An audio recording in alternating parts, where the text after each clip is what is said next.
Hello mga kairing, for today's video, dito kami sa gitna ng disyerto. So look mga kairing, super ganda ng view. Kung makikita lang to sa personal mga kairing, ma-amaze kayo kasi nga look, parehas talaga yung mga halaman niya, nagkakulay na ng ganito. Mamatay na sa ingay ng mga alaga ko. So kung nandito kayo mga kairing, sobrang ma-amaze talaga kayo sa lugar. Ganda ng view. Yan. Ang laki. So mga kairing, kung masipag ka dito, pwede kang magtayo ng bahay. Taga dito lang dapat taga KSA ka lang. Pag masipag ka, ayan, sa laki ng ano na yan, lugar na yan, walang magagalit sa'yo kung magtatayo ka ng bahay, mag-ano ka ng farm. As long as masipag ka, kaya mong linisin yung place, ibibigay sa'yo ng gobyerno. Ganyan kaganda yung lugar dito sa KSA mga kairing. Look at that. What a nice view. Ayan. Ganda. Ganda, diba mga kairing? Yan ang mga alaga ko. So, ayan. So, yung farm yung busog nandun pa sa malayo.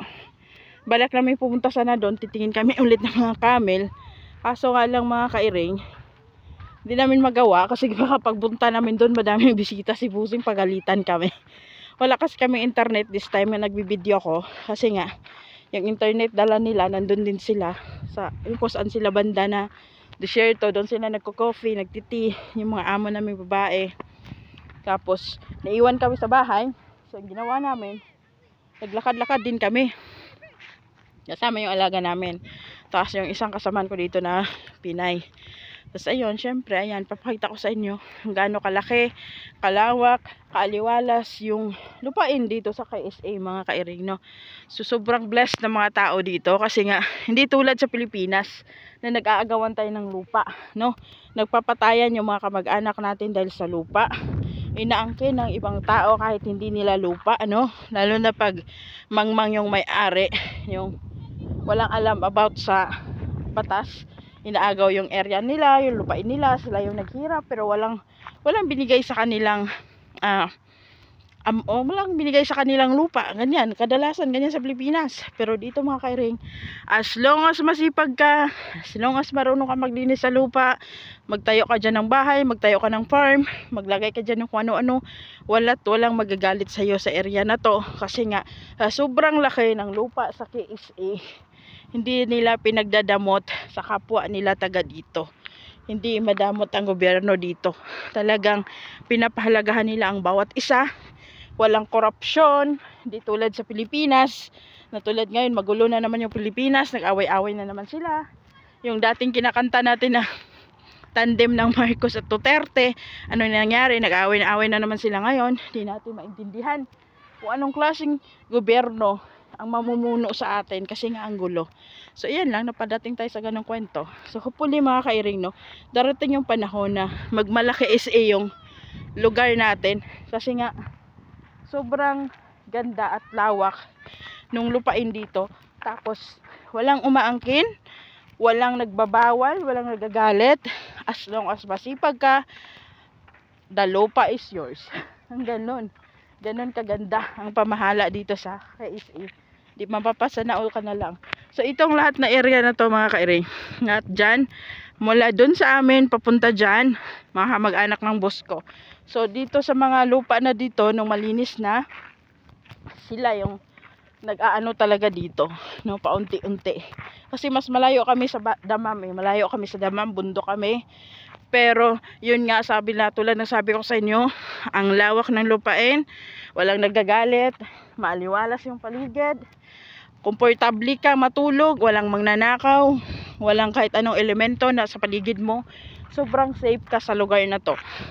Basta may makakain ka lang, masipag ka lang, mabubuhay ka, di ba? Di mo na problemahin yung lupa, saan ka magtatayo ng bahay. Ang problemahin mo na lang yung kainin mo, tsaka yung materialis na ipagpatayo mo, at tsaka yung negosyo para may income ka araw-araw, tulad ng ginagawa ng boss ko na may farm siya, ganyan. Kaya nakaka-income kami, sila pala, hindi pala kami. So kita nyo ba yung malaking bahay na yun mga kairing? Relatives din yan ng boss ko.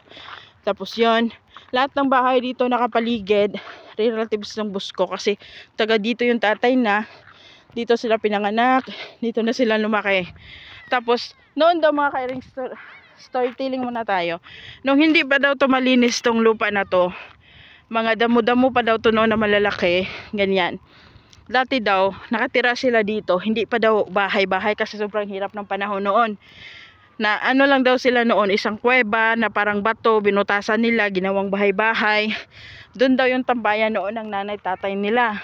Naka-experience din daw sila na doon sila natutulog sa, ayun, di ba uso dito sa mga movie, Middle East na may malaking bato na pwede mo butasan.